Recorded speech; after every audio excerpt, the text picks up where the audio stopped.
कौन है जो मेरे क्रोध को भड़काने का प्रयास कर रहा है?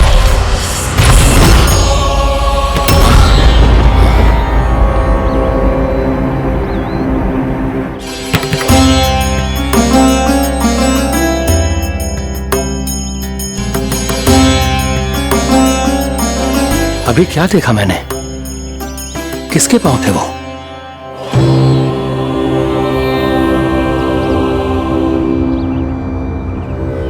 मैं आप सबका कष्ट हरूंगा। मैं अवश्य अवतार लूंगा। मैं अवश्य अवतार लूंगा। श्री कृष्ण के रूप में। श्री कृष्ण के रूप में। श्री कृष्ण के रूप में।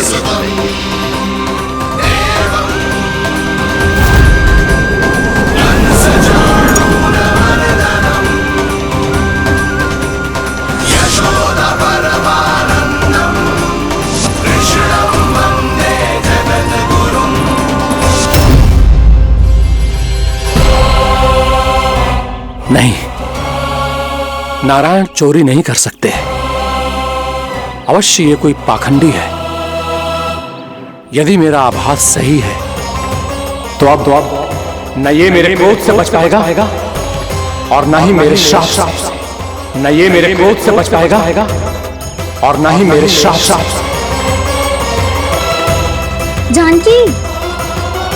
जानकी को मैं ऐसी स्थिति में छोड़ के नहीं जा सकता। क्या होगा? कछु तो बोल। कछु करना चाहिए मुझे, पर करूं तो क्या? वापस गया तो जानकी और कस्तूरी पकड़ लेगी और मैया के पास ले जाएगी। समय पे घर पे ना पहुंचा तो पकड़ा जाऊंगा। हे नारायण, अब आप ही कोई सहायता करो।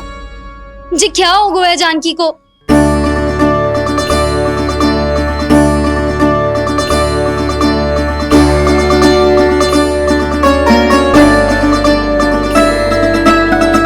कस्तूरी, कस्तूरी, कस्तूरी। जी मेरा नाम किसने पुकारो? कौन है वहाँ? रानी भाभी, रानी भाभी, तनिक सहायता करो ना। भाभी, जो देखो ना जानकी को क्या हो गया है। जानकी, जानकी, क्या हो गया है? कस्तूरी, तनिक जल लेकर आ। जानकी, क्या हुआ?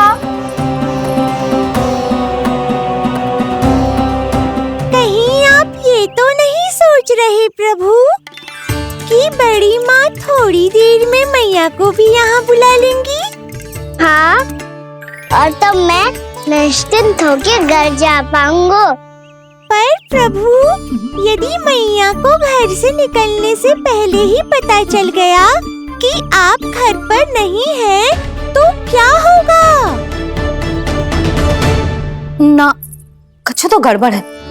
कहीं चोट लगने का तो प्रभाव ना है कि जे इतना सो रहा है। यदि मैया को आपकी अनुपस्थिति का पता चल गया तो क्या करेंगी वो? यशोदा, मुझे लगता है कि तुम्हारा मन ना आजकल ढूंढने लगो है कि कहीं से तुम्हें चिंता मिल जाए और तुम उसे व्यर्थ में ही ले लो। कहना क्या चाहते हो आप? यही कि तुम्हारा लल्ला कितनी शांति से सो रहा है और तुम यहाँ उसकी चिंता कर रही। सुबह की चोट को तो कब का भूल गए हो। तुम ही बताओ, तनिक भी पीड़ा होती इसे तो इतनी शांति से सो पाते हो ना? तो बस, तो फिर चिंता मत ही करो। मैं रहूंगा ना इसी कक्ष में, ध्यान रखूंगा उसका। तो जे बोलो ना, आपको भी कान्हा के जैसे चादर तान के सोनो। अरे ना, भरी दोपहर में कोई सोता है क्या भला? पक्की बात? हाँ, पक्की बात। मैं लल्ला को ध्यान रखूंगा, तुम चिंता मत करो। हाँ हाँ हाँ, ठीक है। वैसे भी मुझे बहुत कार्य है। इतना सारा माखन इकट्ठा हो गया है, पुराना होने से पहले इन सब का घी निकालना है। जानकी कह रही थी आएगी सहायता करने, तो कहीं ना है।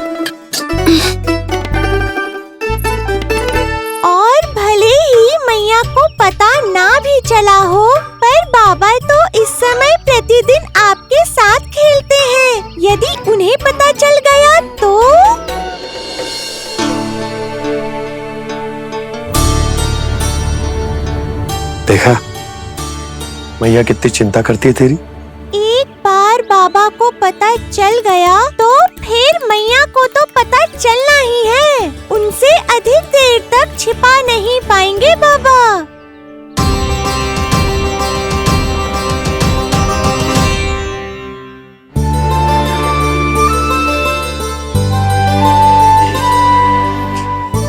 तेरी मैया ने मुझे इतना खिला दियो कि मुझे बड़ी तीव्र नींद आ रही। मैं यहीं तेरे साथ तनिक विश्राम कर लेता हूँ।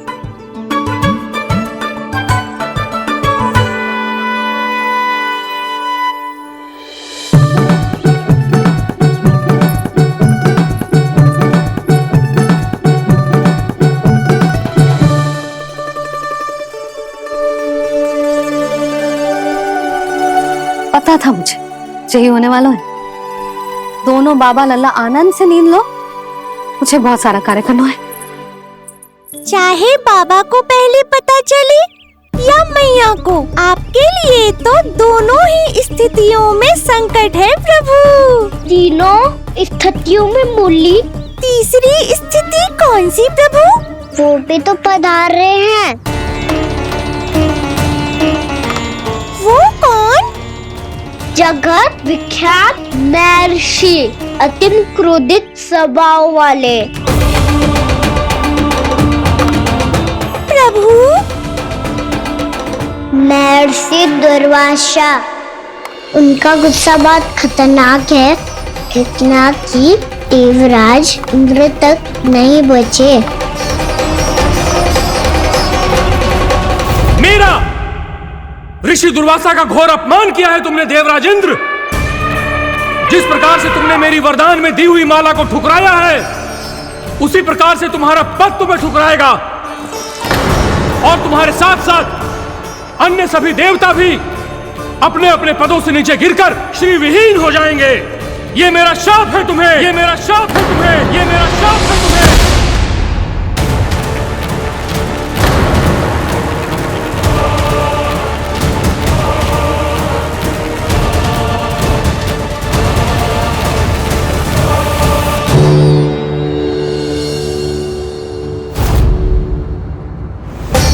उनकी अर्धांगिनी को भी उनकी क्रोध का सामना करना पड़ा।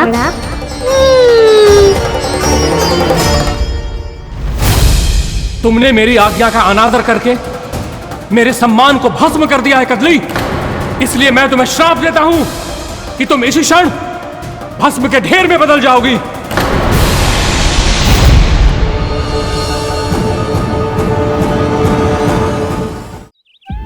ये क्या किया महर्षि आपने? इंद्र को भी नहीं छोड़ा, देवताओं पे भी दया नहीं की आपने, और अब मेरी पुत्री को अपनी क्रोधाग्नि से भस्म कर दिया। मैं आपकी संवेदनाओं को समझता हूं ऋषिवर, परंतु यदि मैंने देवताओं को श्राप न दिया होता तो समुद्र मंथन भी न होता और उन्हें अमृत भी न मिलता। और अब मेरे श्राप से आपकी पुत्री और मेरी पत्नी कदली फल बनेगी, और श्री विष्णु जी की कृपा से सभी पूजाओं में सबसे अधिक प्रयोग होने वाले फल होने का सम्मान प्राप्त होगा उसे।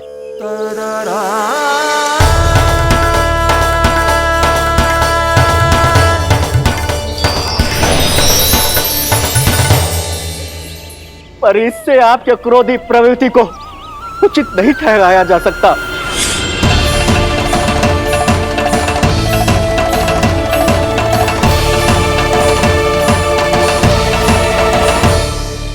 पर प्रभु, आपको उनसे संकट क्यों है?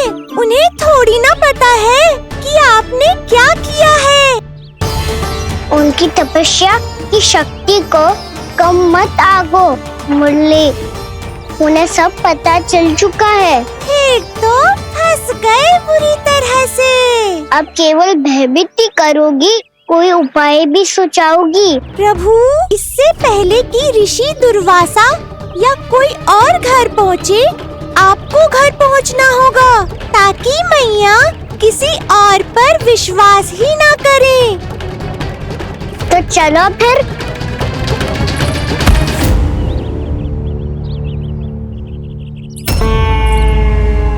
कान्हा, लगी तो नहीं तुझे? भाग तो ऐसे रहा था जैसे पीछे कोई चक्रवात आ रहा हो। चक्रवाती आरोह है ताऊ, क्रोध का चक्रवात।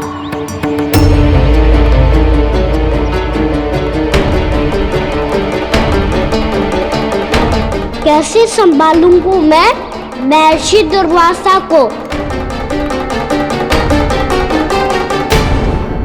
कान्हा, कहाँ खो गया? और ये माखन क्यों लगा है तेरे मुंह पे?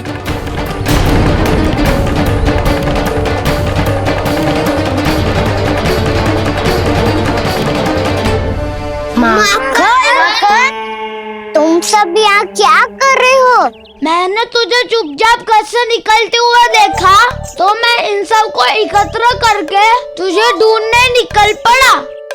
देखो देखो, उसके मुंह के साथ उसके वस्त्र पर भी माखन लगा है। लगता है माखन खा के ना माखन में डुबकी लगा के आए हो कान्हा। कहाँ से?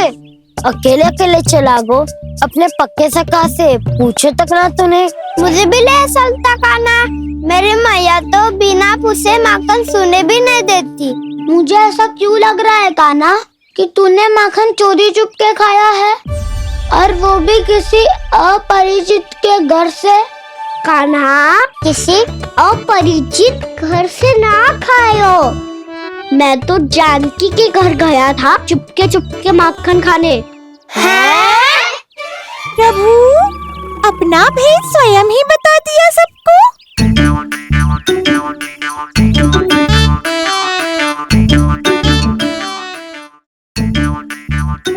मेरा अर्थ है कि जानकी का घर खुला था तो मैं भीतर चले गयो।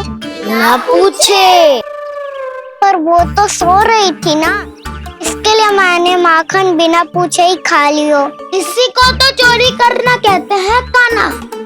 चोरी? ताई जी को पता चल जाएगा तो क्या होगा तेरा? कौन बताएगा मैया को? हम बताए या ना बताए, तेरे मुंह और वस्त्रों पे लगा माखन स्वयं ही बता देगा।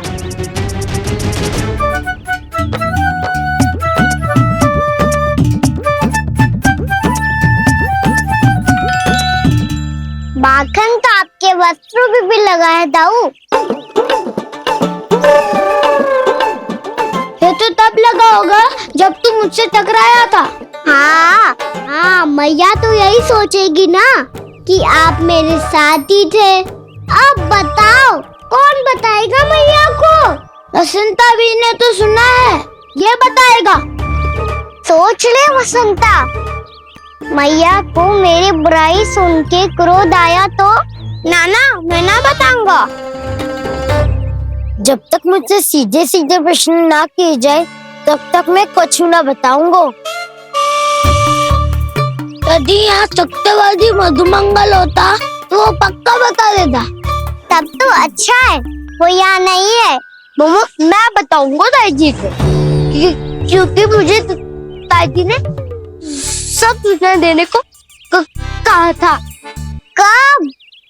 सुबह जब मैं ताई जी को पूजा के फूल देने को गया था। सुन, तेरी आंख के सामने कछु उल्टा सीधा हो या कोई अत्यधिक शरारत करे तो सीधे आके मुझे सूचना दियो, समझ गो? ना बताएगो ना तो मैं कान्हा को बाहर भेजने की आज्ञा वापस ले लूंगी। नाना, आप आगे वापस मत देना, मैं सब बताऊंगा। इसलिए आपको तो ताई जी को बताना पड़ेगा। अर्थात मैया ने आपको बाहर भेजने से पहले ही गुप्तचर की व्यवस्था कर ली थी। मैंने वचन दिया है। मेरी आंखों के सामने कुछ भी उल्टा सीधा हुआ तो मुझे सूचना देनी पड़ेगी। पर तेरी आंखों के सामने कुछ उल्टा सीधा हुआ ही ना, वो बातों में उलझा रखा ना, मुझे बताना चाहिए ना तो अनुचित होगा बलराम। और सखा को फंसाना अनुचित ना होगा, क्यों दाऊ? ये निर्णय मैं कैसे करूं? तो और कौन करेगा? तो और कौन करेगा?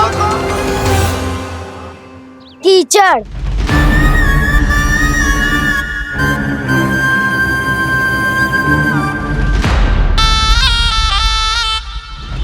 कीचड़ इन्हें कैसे करोगे? कान्हा और सीता माँ के बीच में कीचड़ फेंको प्रतियोगिता करते हैं। जो जीता सब उसी का ही साथ देंगे। बोलो, स्वीकार है? स्वीकार है। तो मुझे भी स्वीकार है।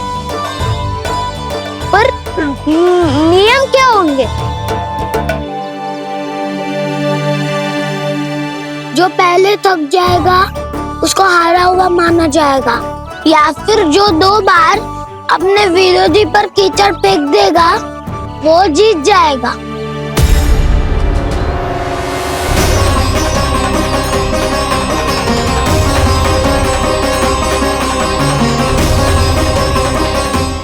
माखन चोरी की घटना के कारण महर्षि पहले ही क्रोधित है। अब कीचड़ से खेलता हुआ देखकर उन्हें और क्रोध न आ जाए। कान्हा, तेरा ध्यान कहाँ है?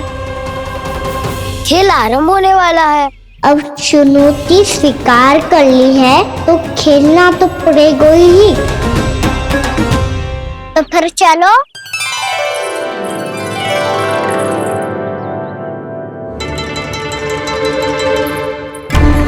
अरे हटो हटो, तनिक धुआं तो जाने दो। को तनिक नजर उतार लूं मैं। अरे वैद्य जी उपलब्ध ना है, मथुरा गए हुए हैं। इसकी स्थिति का उपचार किसी वैद्य के पास भी ना होगा, पर मेरे पास है।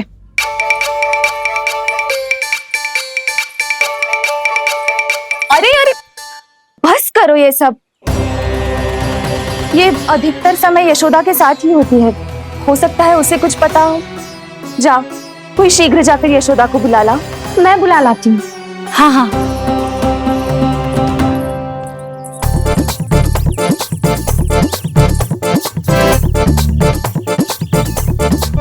मैं ही बनूंगा निर्णायक। नाना, इसे ना बनना चाहिए। ये तो कान्हा के हाँ में हाँ मिलाता है। बलदाव को ही बनना चाहिए निर्णायक। हाँ हाँ, बलदाव को ही निर्णायक करना चाहिए।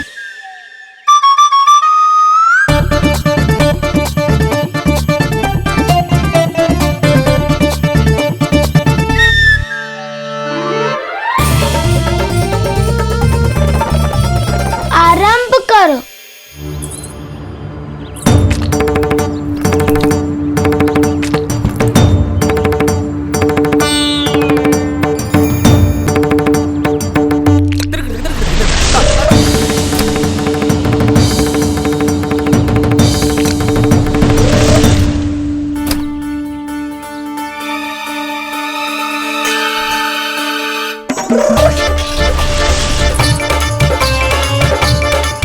वाह, क्या सटीक लगता भेजा सीधा माने।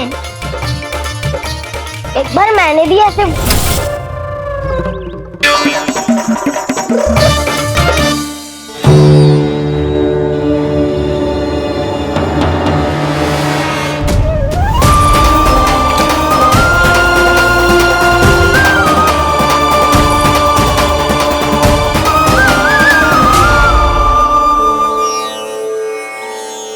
मैं बिल्कुल सही था। जो बालक सबके घरों से माखन चुराए, जो कीचड़ से खेले, वो नारायण का अवतार कदापि नहीं हो सकता। ये अवश्य कोई छलिया है जो कृष्ण होने का स्वांग कर रहा है। इसे इसके अपराध का बहुत कड़ा दंड दूंगा मैं। इसे इसके अपराध का बहुत कड़ा दंड दूंगा मैं। इसे इसके अपराध का बहुत कड़ा दंड दूंगा।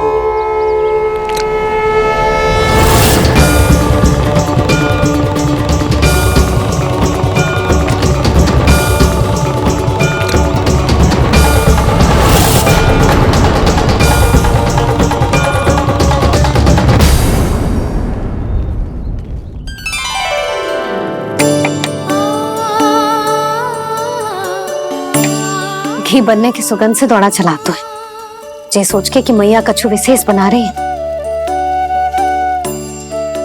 बच्चे तो अभी तक सो रहे हैं। बहुत समय हो गया है, बिना कछु खाए पिए सो गए। जाके उठाती हूँ।